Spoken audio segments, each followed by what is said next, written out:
5 बहुओं का गर्मियों में ठंडा कुएं वाला घर और खेत। दोपहर का समय होता है, आसमान से आग बरस रही होती है। घर के बाहर लगा पुराना हैंड पंप सूखी जमीन में खड़ा होता है। 5 बहुएं सिर पर दुपट्टा डाले पसीने से तरबतर हैंड पंप के पास खड़ी होती है। अरे, एक बूंद भी पानी नहीं निकल रहा। लगता है जमीन का नीचे वाला स्तर ही सूख गया है। अब क्या करेंगे? आज फिर से पानी मांगने जाना पड़ेगा।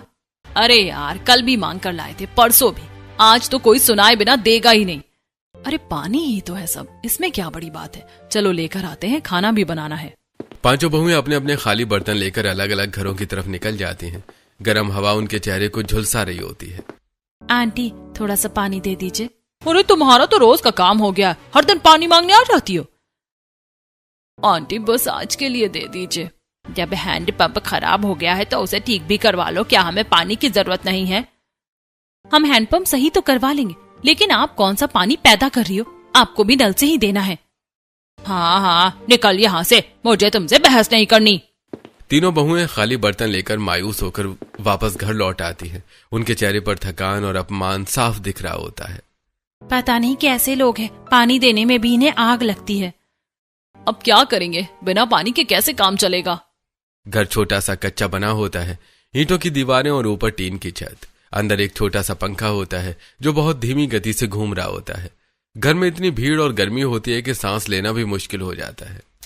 ये गर्मी तो जान ही ले लेगी, ऊपर से पानी की इतनी परेशानी।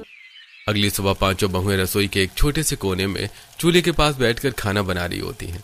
लकड़ियों से उठता काला धुआं पूरे घर में फैल जाता है। अरे कितना धुआं फैल गया बाहर। गर्मी, अंदर धुआं। हम तो इस गर्मी में ही मर जाएंगे। माँ जी, थोड़ा दरवाजा खोल दो, नहीं तो दम घुट जाएगा। कमला देवी दरवाजा खोल देती हैं। बाहर से गर्म हवा का तेज झोंका अंदर आता है, लेकिन धुएं से थोड़ी राहत मिलती है। एक तो ये गर्मी, ऊपर से बेरोजगारी, दोनों मिलकर हमारी जान निकाल देंगी। सही कह रही है माँ जी, अब तो कुछ करना ही पड़ेगा। 5 बहुएं एक दूसरे की तरफ देखती हैं। अगले दिन सुबह सूरज अभी से तेज चमकने लगता है। 5 बहुएं खाली बाल्टियां और घड़े लेकर गांव के सरकारी नल और पुराने कुएं की तरफ निकलती हैं। वहां पहुंचते ही वो देखते हैं कि कुएं के चारों तरफ भीड़ लगी होती है और सरकारी नल के पास लंबी लाइन लगी होती है। औरतें पसीने में भीगी हुई पानी भरने के लिए अपनी बारी का इंतजार कर रही होती हैं। मुझे नहीं लगता कि आज हमें पानी मिल पाएगा, इतनी लंबी लाइन लगी है। लेकिन इंतजार तो करना ही पड़ेगा, बिना पानी के कैसे काम चलेगा? 5 बहुएं लाइन में खड़ी हो जाती हैं। तेज धूप उनके सिर पर पड़ रही होती है। धीरे धीरे समय बीतता है और पसीना उनके चेहरे से टपकने लगता है। उनके पैर दर्द से कांपने लगते हैं, लेकिन वो मजबूरी में खड़ी रहती। कितना टाइम हो गया है, अभी तक हमारी बारी ही नहीं आई। लग रहा है यहीं बेहोश हो जाएंगे। बस थोड़ा और, अब आ ही गई बारी। काफी देर बाद जैसे तैसे उनकी बारी आती है। वो जल्दी जल्दी पानी भरती हैं। बाल्टियां और घड़े उठाकर 5 बहुएं घर की तरफ लौटती हैं। उनके कपड़े पसीने से भीग चुके होते हैं और चेहरे थकान से झुक गए होते हैं। घर के बाहर कुछ औरतें खड़ी उनकी हालत देख रही होती हैं। नेहा, कम से कम अपने घर में एक ढंग का पंखा ही लगवा लो। गर्मी में तो तुम लोगों की हालत बुरी हो जाएगी। अभी तो गर्मी की शुरुआत है। आंटी, आप ही बताइए, इतने बुरे हालात में पंखा कैसे लगवाएं? पानी लेने में इतने झंझट हैं, पंखा कहाँ से लगवाएंगे? तुम्हारे घर में तो बच्चा भी है, उसका क्या होगा इस गर्मी में? जैसा भगवान की इच्छा होगी वैसा ही होगा। घर की हालत और भी मुश्किल होती है। 5 भाई ज्यादा पढ़े लिखे नहीं होते। उनके माँ बाप खेती बाड़ी करते रहे, इसलिए उन्हें पढ़ाई का ज्यादा मौका नहीं मिला। एक बेटा सब्जी की दुकान पर बैठता है, 2 बेटे दूसरों के खेतों में मजदूरी करते हैं। एक परचून की दुकान संभालता है और एक भाई दिहाड़ी मजदूरी करता है। घर में जितने भी थोड़े बहुत पैसे आते हैं वो बच्चों की सरकारी स्कूल के फीस और खाने पीने में ही खत्म हो जाते हैं। कभी कभी जिन खेतों में 2 भाई काम करते हैं वहां से थोड़ी बहुत सब्जी मिल जाती है, जिससे घर का चूल्हा जल जाता है। अगले दिन गर्मी और भूख के कारण मोहन जी की तबीयत अचानक बिगड़ जाती है। उन्हें सांस लेने में दिक्कत होने लगती है और कमजोरी के कारण चक्कर आने लगते हैं। अरे, क्या हुआ आपको? एक बहू तुरंत पंखे से हवा करने लगती है, दूसरी बहू उनके पैर दबाने लगती है और तीसरी बहू जल्दी से पानी लाकर देती है। बाबूजी, थोड़ा पानी पी लीजिए। कमला देवी उदास होकर बैठ जाती हैं। उनकी आंखों में आंसू आ जाते हैं। बेटा, मुझे माफ कर देना, हम खुद तो गरीब थे, अपने बच्चे को भी नहीं पढ़ा पाए और तुम सब भी इस गरीब घर में आकर फंस गई। 5 बहुएं एक साथ उनके पास आ जाती हैं और उनका हाथ पकड़ लेती हैं। क्या हुआ मम्मी, अगर हम गरीब हैं तो क्या हुआ, हमारा पूरा परिवार तो एक साथ है। हाँ मम्मी, हम अपने परिवार को इस गरीबी से जरूर निकालेंगे। आपको अपनी 5 बहुओं पर भरोसा रखना चाहिए। कमला देवी की आंखों में उम्मीद की चमक आ जाती है। वो प्यार से सबके सिर पर हाथ फेरती हैं। खुश रहो बेटा, तुम हर परिस्थिति में इतनी सकारात्मक रहती हो कि महसूस ही नहीं होने देती कि हम कितने गरीब हैं। अगले दिन सुबह फिर वही तपती गर्मी होती है। 5 बहुएं अपनी खाली बर्तन लेकर सरकारी नल और गांव के कुएं की तरफ बढ़ती हैं, लेकिन वहां पहुंचते ही फिर से वही लंबी लंबी लाइन और भीड़ देखकर उनके चेहरे उतर जाते हैं। हम इतनी देर यहाँ खड़े नहीं रह सकते, रोज रोज हमारा कितना समय खराब हो जाता है। और घर जाकर भी कितना काम करना होता है, मैं तो बहुत ज्यादा थक जाती हूँ। चलो आज हम पानी का कोई और जुगाड़ ढूंढते हैं। इतना बड़ा गांव है, आगे जंगल भी है, भगवान हमारी कुछ तो मदद करेंगे। हाँ, कहीं ना कहीं तो कुछ मिलेगा ही। चलो कोशिश करते हैं।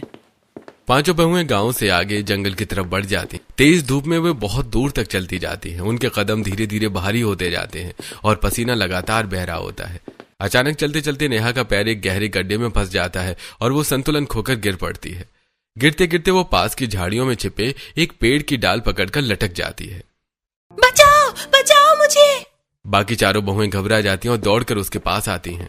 अरे क्या हुआ, तो अचानक से गड्ढे में कैसे गिर गई? पता नहीं क्या था ये, मुझे बचा लो, मैं गिर जाऊंगी। 4 बहुएं झाड़ियों को हटाकर ध्यान से देखती हैं। तभी उन्हें एहसास होता है कि ये कोई साधारण गड्ढा नहीं बल्कि झाड़ियों से ढका हुआ एक पुराना कुआं है। अरे ये तो कुआं है। नेहा नीचे लटकी हुई होती है। वो डरते डरते नीचे झांकती है। कुआं बहुत गहरा होता है और अंदर सूखी जमीन दिखाई देती है। बचाओ, मैं गिर जाऊंगी। 4 बहुएं जल्दी से पास के पेड़ से एक लंबी मजबूत डाल तोड़ती हैं। ये ले, इसे कसकर पकड़ ले। नेहा उस डाल को मजबूती से पकड़ लेती है और 4 बहुएं मिलकर उसे ऊपर खींचने लगती हैं। जैसे जैसे नेहा ऊपर आती है उसे कुएं के अंदर से ठंडी हवा का एहसास होता है। अरे ये कितना ठंडा है अंदर। आखिरकार 4 बहुएं मिलकर नेहा को बाहर निकाल लेती हैं। 5 जमीन पर बैठ जाती हैं और लंबी लंबी सांस लेने लगती हैं। आज तो मेरी जान ही निकल गई थी। अगर मैं नीचे गिर जाती तो मैं तो मर ही जाती। अंदर पानी था क्या? नहीं, अंदर पानी नहीं था, बस सूखी जमीन थी। इतना पुराना कुआं और फिर भी सूखा, इसमें तो पानी होना चाहिए था। पानी तो नहीं था, लेकिन अंदर इतनी ठंडक थी ना कि 2 मिनट के लिए लगा बस यहीं रह जाऊं। अरे पागल हो गई है क्या? अभी तेरी जान जाते जाते बची है और तू ठंडक की बात कर रही है। सच में गर्मी ने इसका दिमाग ही खराब कर दिया, जंग लग गया है दिमाग में। 5 बहुएं हंसने लगती हैं। उनकी हंसी उस सुनसान जंगल में गूंज उठती है। कुएं के आसपास की जमीन पूरी तरह सूखी पड़ी होती है। मिट्टी में बड़ी बड़ी दरारें पड़ी होती हैं, जैसे धरती भी इस भीषण गर्मी में तड़प रही हो। अगले दिन सुबह गांव के सरकारी स्कूल में सभी बच्चे असेंबली के लिए लाइन में खड़े होते हैं। तेज धूप मैदान पर पड़ रही होती है और बच्चे पसीने से भीग रहे होते हैं। मम्मी। धीरे धीरे आंख बंद होने लगती हैं। अचानक चिंटू का सिर घूमता है और वो वहीं पर चक्कर खाकर गिर जाता है। अरे चिंटू गिर गया। जल्दी पानी लाओ, इसे छांव में ले चलो।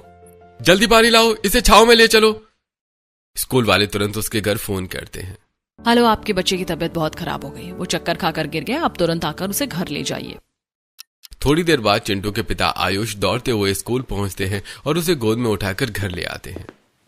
बेटा क्या हो गया तुझे? वे उसे गांव के एक छोटे डॉक्टर के पास लेकर जाते हैं। गर्मी की वजह से इसके शरीर में बहुत ज्यादा डिहाइड्रेशन हो गया है, इसी कारण इसे कमजोरी आ गई है, शरीर में बिल्कुल जान नहीं है। डॉक्टर साहब अब हम क्या करें? इसे ठंडी जगह पर रखो, पंखे या अगर हो सके तो एसी के पास, वरना ज्यादा गर्मी में बच्चा और बीमार पड़ सकता है। जी डॉक्टर। घर लौटते ही 5 बहुएं बहुत ज्यादा टेंशन में आ जाती हैं। मैं अपने बच्चे को इस गर्मी से कैसे बचाऊं? घर में एक पंखा है, वो भी ठीक से नहीं चलता। नेहा दिन रात अपने हाथों से चिंटू को हवा करती रहती है। उसके हाथ दर्द से कांपने लगते हैं, लेकिन वो रुकती नहीं है। तू अकेली नहीं है नेहा, हम सब तेरे साथ हैं। ला थोड़ी देर मैं हवा कर देती हूँ। बाकी 4 बहुएं भी बारी बारी से चिंटू को हवा करने लगती हैं। सभी मिलकर उसकी देखभाल करती हैं। तभी एक बहू को ख्याल आता है, बराबर वाले घर में एसी लगा है, क्यों ना हम चिंटू को वहीं छोड़ दें, थोड़ी देर ठंडी हवा मिलेगी तो ठीक हो जाएगा। 1-2 दिन तक पड़ोस वाली औरत चिंटू को अपने घर में रख लेती है, लेकिन तीसरे दिन जब नेहा चिंटू को छोड़ने जाती है तो रोज रोज तुम्हारे बच्चे का ठेका नहीं ले रखा मैंने, हर दिन यहाँ छोड़ जाती हो। बहन मैंने सोचा तुम्हारे घर एसी चलता है तो बच्चा थोड़ा ठीक हो जाएगा। मेरे भी बच्चे हैं, तुम्हारा बच्चा कोई खास नहीं है, ले जाओ इसे यहाँ से।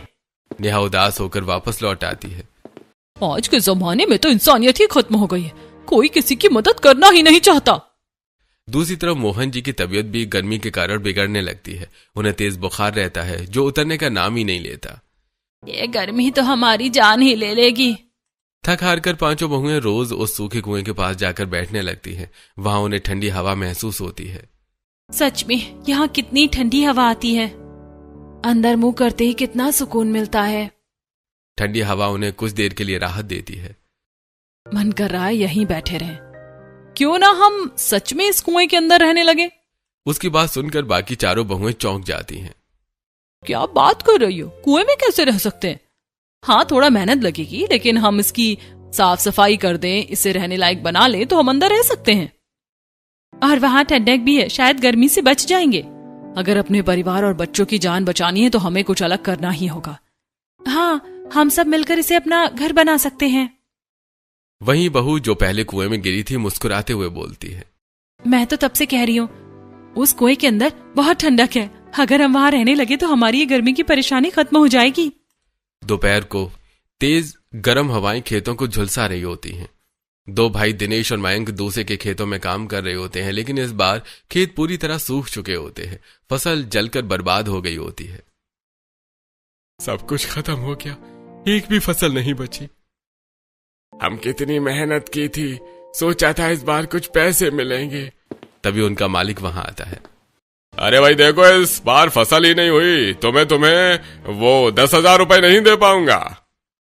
मालिक, हमने तो पूरी मेहनत की थी। अरे मेहनत अपनी जगह है, लेकिन जब पैदावार ही नहीं हुई तो पैसे कहां से दूं? दोनों भाई चुपचाप से झुका लेते हैं। उनकी सारी उम्मीदें एक पल में टूट जाती हैं। अब घर कैसे चलेगा? शाम को दोनों भाई खाली हाथ घर लौटते हैं। उनके चेहरे पर हार और निराशा साफ दिखाई दे रही होती है। घर के अंदर हालत और भी खराब होती है। छोटा सा कच्चा घर तपते तवे जैसा गर्म हो रहा होता है। सभी लोग पसीने में लथपथ होते हैं। गर्मी की वजह से सबके शरीर पर रैशेज हो गए होते हैं। ये गर्मी तो जान लेकर ही मानेगी। खाना बनाने की भी ताकत नहीं बचती। सभी को इतनी कमजोरी हो जाती है कि किसी से ठीक से खाना भी नहीं खाया जाता। बच्चे और बड़े सब बीमार और थके हुए नजर आते हैं। पांचों बहुएं अपने परिवार की ऐसी हालत देखकर बहुत परेशान हो जाती हैं। अब तो हमें कुछ करना ही होगा। लगता है हमें उस कुएं वाले घर में रहना पड़ेगा। अगले दिन पांचों बहुएं फिर से जंगल के उस सूखे कुएं के पास पहुंचती हैं। इस बार वो एक मजबूत रस्सी लेकर आती हैं। चलो आज अंदर उतर कर देखते हैं। पांचों बहुएं रस्सी के सहारे धीरे धीरे कुएं के अंदर उतरती हैं। नीचे चारों तरफ अंधेरा होता है। उनके हाथ में जलती हुई मोमबत्तियां होती हैं। संभल कर फिसलना मत। नीचे पहुंचकर वो चारों तरफ देखती हैं।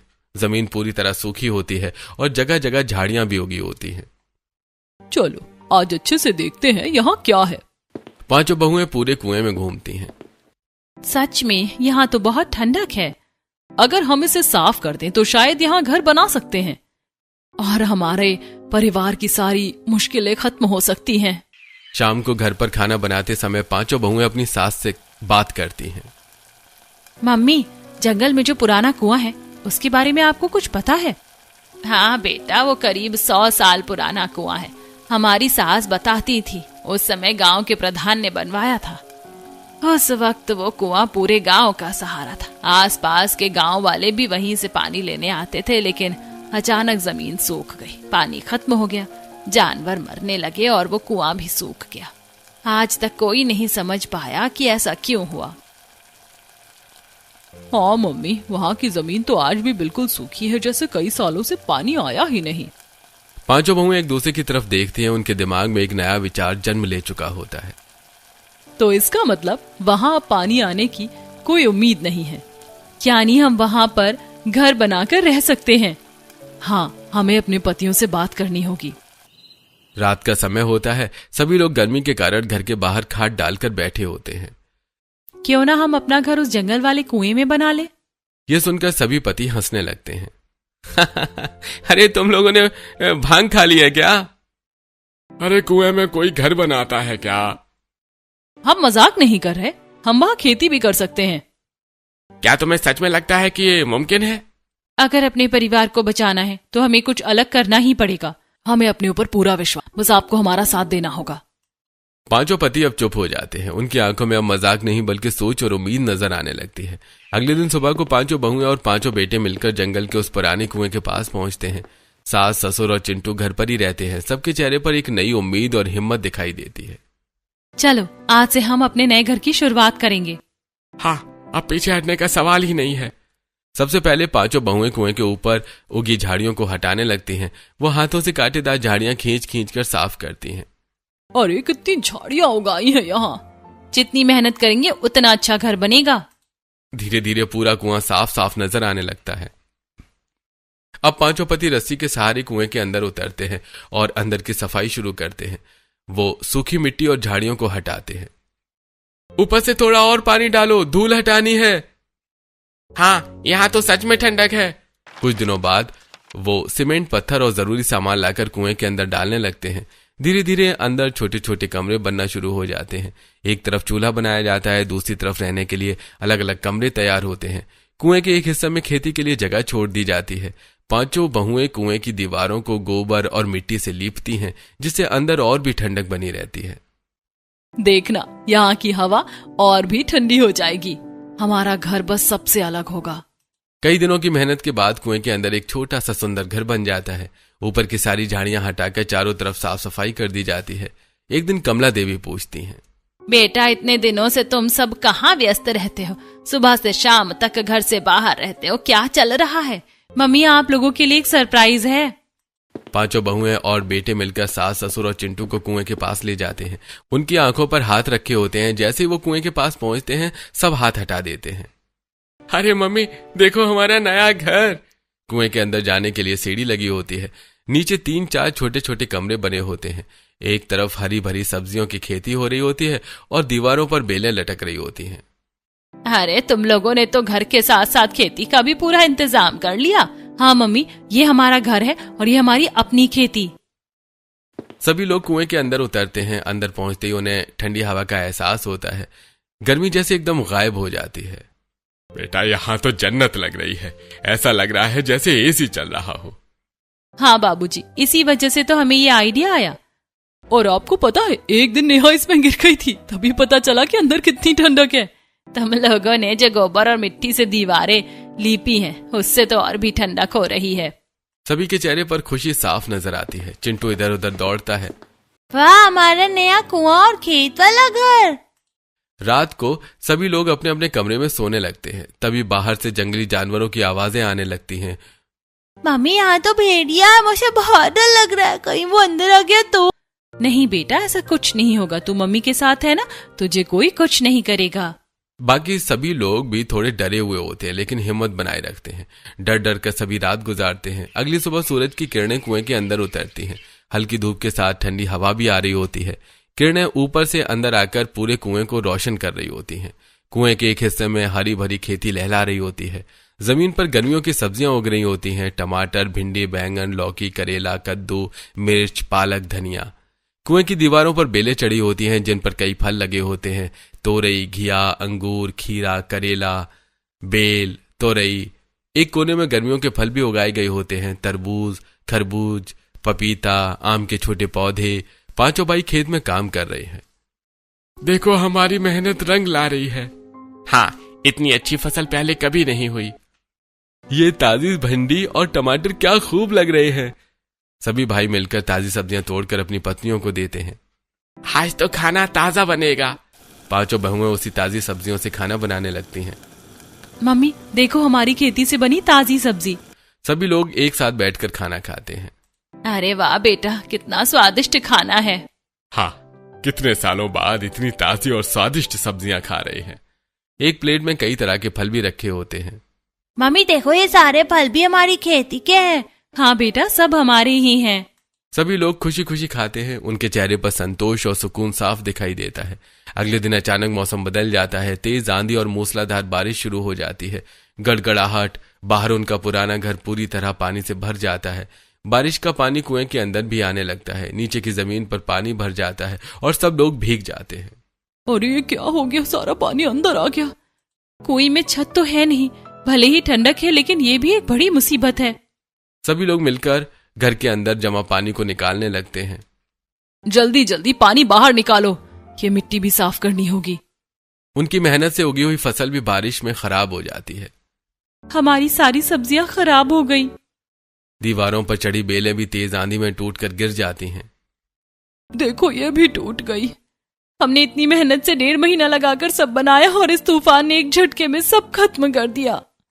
सभी थोड़ी देर के लिए चुप हो जाते हैं। नहीं, हम हार नहीं मान सकते, फिर से शुरुआत करेंगे। हाँ, दोबारा खेती करेंगे, पहले से भी बेहतर। सच में कुएं में रहना जितना आसान लगा था उतना है नहीं। अगली दोपहर बाहर तेज धूप आग बरसा रही होती है, लेकिन कुएं के अंदर ठंडी ठंडी हवा चल रही होती है। सभी लोग काम करके थक चुके होते हैं और प्यास से बेहाल होते हैं। मम्मी बहुत प्यास लगी है, कुछ ठंडा पीने का मन कर रहा है। हाँ बेटा, इस गर्मी में अगर कुछ ठंडा मिल जाए तो जान में जान आ जाए। नेहा मुस्कुराते हुए उठती है और खेती वाली जगह की तरफ जाती है। रुको, अभी लाती हूँ कुछ ठंडा। वो अपने छोटे से खेत में ताजे नींबू तोड़ती है, पास में लगे पुदीना और धनिया भी तोड़ लेती है। अरे शिकंजी बनाएंगी क्या? हाँ बिल्कुल, ताजी शिकंजी। नेहा मिट्टी के घड़े का ठंडा पानी निकालती है, उसमें नींबू निचोड़ती है, थोड़ा नमक, चीनी और पुदीना मिलाकर शिकंजी तैयार करती है। मम्मी जल्दी दो ना। लो बेटा। सभी लोग मिट्टी के गिलास में शिकंजी पीते हैं। अरे वाह, क्या ठंडक है, ऐसा लग रहा है जैसे शरीर में नई जान आ गई। बाजार की ठंडी चीजों से कहीं ज्यादा अच्छी है ये। सबके चेहरे पर ठंडक और सुकून साफ नजर आता है। अगली सुबह कुएं के अंदर ठंडी हवा चल रही होती है और हल्की धूप ऊपर से अंदर आ रही होती है। पांचों बहुएं मिलकर खाना बनाने में जुटी होती हैं। आज तो ताजी भिंडी और आलू टमाटर की सब्जी बनेगी। एक बहू लंबी डंडी में कांटा लगाकर दीवारों पर चढ़ी बेलों से सब्जियां तोड़ रही होती है। देखो कितनी ताजी तोरी और घिया लगी है। दूसरी बहू नीचे की खेती से धनिया, पुदीना और हरी मिर्च तोड़ रही होती है। ये ताजा धनिया और पुदीना तो खाने का स्वाद ही बदल देंगे। उनकी खेती में कई तरह की गर्मियों की सब्जियां लगी होती हैं। भिंडी, बैंगन, टमाटर, लौकी, तोरई, करेला, मिर्च, पालक, धनिया, पुदीना। एक तरफ फल भी लगे होते हैं, तरबूज, खरबूज, अंगूर, पपीता। सभी लोग रोज ताजा खाना और फल खाते हैं, जिससे उनकी सेहत और धीरे धीरे बेहतर होने लगती है। तभी पांचों बहुएं अपनी हरी भरी खेती को देखकर सोच में पड़ जाती हैं। क्यों ना हम अपनी ये ऑर्गेनिक सब्जियां बाहर बेचें? हाँ, लोग ताजी और बिना दवा वाली सब्जियां जरूर खरीदेंगे और इससे हमें थोड़ा मुनाफा भी होगा। अगले दिन सभी बहुएं मिलकर सब्जियां और फल तोड़ती हैं और उन्हें टोकरी में भरती हैं। पांचों पति एक ठेला का इंतजाम करते हैं। चलो अब आज से हम भी अपना काम शुरू करते हैं। वो सभी मिलकर सब्जियां और फल ठेले पर सजाते हैं और जंगल से बाहर गांव की सड़क पर जाकर ठेला लगा देते हैं। ठेले पर ताजी ताजी सब्जियां और फल सजे होते हैं। भिंडी, टमाटर, लौकी, तोरई, करेला, धनिया, पुदीना, तरबूज, खरबूज, अंगूर। अरे ये तो कितनी ताजी लग रही हैं। और बिना दवा की है, मुझे तो यही चाहिए। धीरे धीरे लोग उनकी सब्जियां और फल खरीदने लगते हैं। उन्हें थोड़े थोड़े पैसे मिलने लगते हैं। शाम को वो घर लौटते हैं। बेटा, तुमने तो हमारे छप्पर वाले घर को कुएं वाले घर तक पहुंचा दिया। जहां 1 रुपए की भी आमदनी नहीं थी, आज 100 रुपए की हो रही है। मम्मी, मेहनत करने से सब कुछ हो सकता है। अगर हम रोज अपना दिमाग चलाएंगे तो अपनी राह खुद बना लेंगे। अब उनका रोज का रूटीन बन जाता है। दिन में वो कुएं के अंदर खेती करते हैं, सब्जियों और फलों को अच्छे से तैयार करते हैं और फिर उन्हें लेकर गांव में ठेले पर बेचते हैं। घर में भी सभी लोग ताजी सब्जियां और फल खाते हैं। धीरे धीरे सबकी सेहत सुधरने लगती है। अब शरीर में भी ताकत आने लगी है। मम्मी, अब मुझे चक्कर भी नहीं आते। पांचों बहुएं एक दूसरे की तरफ देखती हैं, मुस्कुराती हैं। अगली सुबह कुएं के अंदर ठंडी हवा चल रही होती है। पांचों बहुएं अपनी अपनी टोकरी लेकर खेती में लगी होती हैं और ताजी सब्जियां तोड़ रही होती हैं। देखो, आज तो कितनी बढ़िया फसल हुई है। हाँ, अब तो रोज ताजा सब्जी मिलेगी। तभी जंगल के बाहर से कुछ लोग कैमरा और उपकरण लेकर अंदर आते हैं। 3-4 लोग आसपास रिसर्च करते हुए कुएं तक पहुंचते हैं। वो कुएं को देखकर हैरान हो जाते हैं। अरे भाई, ये वही कुआं है जो किताबों में लिखा हुआ है। सच में ये तो बहुत फेमस है, हमें इसकी वीडियो बनानी चाहिए। वो लोग कैमरा सेटअप करते हैं और शूटिंग शुरू कर देते हैं। ये एक बहुत पुराना कुआं है, करीब 100 साल पहले बना था। एक समय ऐसा था जब इस कुएं में इतना पानी था कि पूरा गांव इसी पर निर्भर रहता था। लेकिन अचानक जमीन सूख गई और ये कुआं भी सूख गया। आज तक ये एक रहस्य बना हुआ है कि ऐसा क्यों हुआ। वो लोग पूरी वीडियो शूट कर रहे होते हैं। तभी अचानक कुएं के अंदर से एक एक करके पांचों बहुएं सीढ़ियों से ऊपर आने लगती हैं। उनके हाथ में सब्जियां और फलों की टोकरी होती है। पास में उनका ठेला भी खड़ा होता है। बहुएं आराम से ठेले पर सब्जियां और फल सजाने लगती हैं। अरे आप लोग कहाँ से आ गए? अभी तो यहाँ कोई नहीं था। ये जगह तो सालों से सुनसान है। जिस कुएं की आप वीडियो बना रहे हो वही हमारा घर है। क्या ये आपका घर है? हाँ, ये हमारा ही घर है, अंदर चलकर देखिए। वो लोग हैरानी से कुएं के अंदर उतरते हैं। अंदर जाकर वो देखते हैं कि एक तरफ रसोई बनी होती है, कुछ छोटे छोटे कमरे होते हैं और एक तरफ हरी भरी खेती हो रही होती है। दीवारों पर लंबी लंबी बेलें लटक रही होती हैं। ये हमारा घर है और ये हमारी खेती। कैमरा टीम सब कुछ देखकर दंग रह जाती है। अरे वाह भाई, आपने तो इस कुएं को एक खूबसूरत घर में बदल दिया। ये तो बिल्कुल भी खाली और सुनसान कुआं नहीं लग रहा है। वो लोग हर कमरे की वीडियो बनाते हैं। मिट्टी और गोबर से लिपी दीवारें, बेलों से सजी छत, मिट्टी के स्टूल, बर्तन और घड़ा, सब कुछ बहुत सलीके से सजा होता है। अरे भाई, ये सब आपने अपने हाथों से बनाया है? हाँ, सब हमारी मेहनत का नतीजा है। भाई, आपने तो सच में 4 चांद लगा दिए इस जगह पर। अगर इंसान अपने दिमाग से कुछ ठान ले तो कुछ भी कर सकता है। हमने ये सब इसलिए किया ताकि हम इस भयानक गर्मी से बच सके। पहले हमारे घर में इतनी गर्मी होती थी कि पूरा परिवार बीमार हो गया था। इसीलिए हमने फैसला किया कि हम इस कुएं के अंदर घर बनाएंगे, क्योंकि यहाँ ठंडक थी। उनकी बात सुनकर सभी लोग बहुत प्रभावित हो जाते हैं। अरे भाई, हम तो इस कुएं की कहानी रिकॉर्ड करने आए थे, क्योंकि ये इतिहास की किताबों में भी लिखा हुआ है और इसका रहस्य आज तक कोई नहीं जान पाया। हाँ, इसी वजह से हमने यहाँ घर बनाया और खेती भी शुरू की। और सबसे खास बात यह है कि हमारी खेती बिना पानी के भी अच्छी हो रही है। हमें ज्यादा पानी डालने की जरूरत ही नहीं पड़ती। ये सुनकर कैमरा टीम और भी ज्यादा चौंक जाती है। भाई, ये तो बहुत बड़ी खोज है। हमें इसे पूरी कुएं को दिखाना होगा।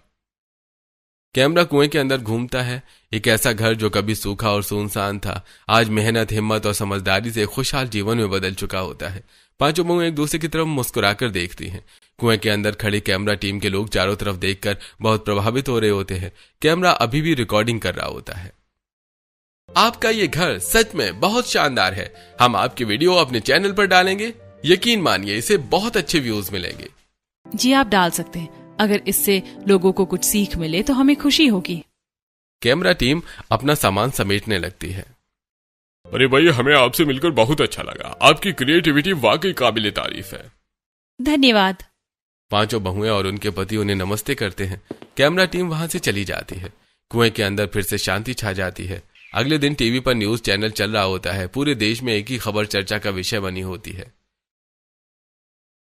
उदयपुर के एक पुराने कुएं में एक परिवार ने बना लिया है अपना घर और खेती का अनोखा जुगाड़। स्क्रीन पर उनके कुएं वाले घर की वीडियो चल रही होती है। कैसे उन्होंने कमरे बनाए, कैसे दीवारों पर बेलें चढ़ाई, कैसे खेती का सब कुछ दिखाया जा रहा होता है।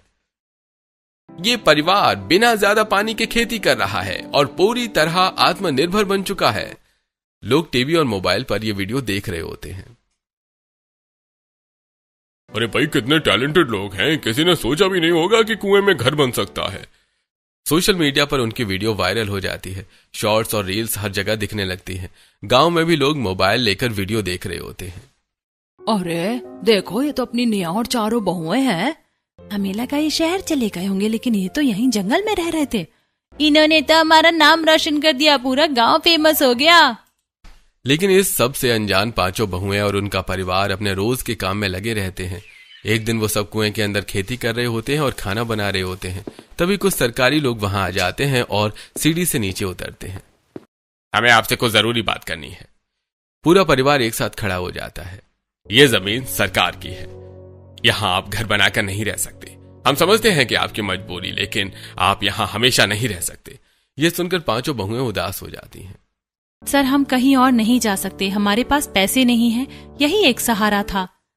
हमने अभी अभी सब्जी बेचनी शुरू की है, उससे भी ज्यादा कमाई नहीं हो रही।